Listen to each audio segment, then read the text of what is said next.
یہ قوم اور افواج پاکستان ہمیشہ سے ایک تھی اور ایک رہے گی۔ DGI/SPR۔ انہوں نے سوچا حملہ کریں گے تو پاکستان جواب نہیں دے گا۔ آہنی دیوار نے بھارت اور مودی کی تمام حکمت عملی کو غلط ثابت کیا۔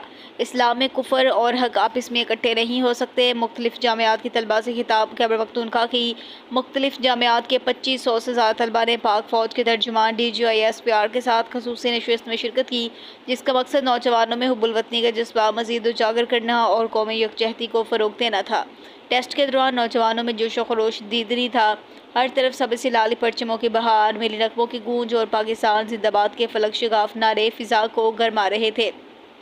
بتایا گیا ہے کہ طلباء نے پاک فوج سے اپنی بھرپور وابستگی کا اظہار کیا، قومی سلامتی کے لیے افواج پاکستان کی قربانیوں کو سراہا، پاک فوج اور کشمیر بنے گا پاکستان کے نعرے لگائے، جنہوں نے اس اجتماع کو قومی جوش و جذبے کے مسئلے میں بدل دیا۔ یہ نشست نہ صرف ایک تعلیمی سرگرمی تھی، بلکہ یہ قومی شعور اور اتحاد کا پیغام لے کر آئی، جس نے نوجوانوں میں نئی توانائی اور ذمہ داری کا احساس پیدا کیا۔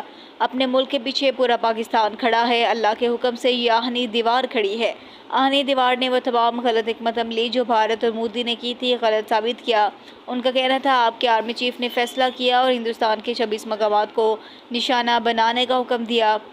افغان بھائیوں سے کہتے ہیں تم بھارت کے اعلی کار نہ بنو۔ اس خطے اور پاکستان میں جتنی دہشت گردی ہوتی ہے، اس کے پیچھے بھارت کا چہرہ ہے۔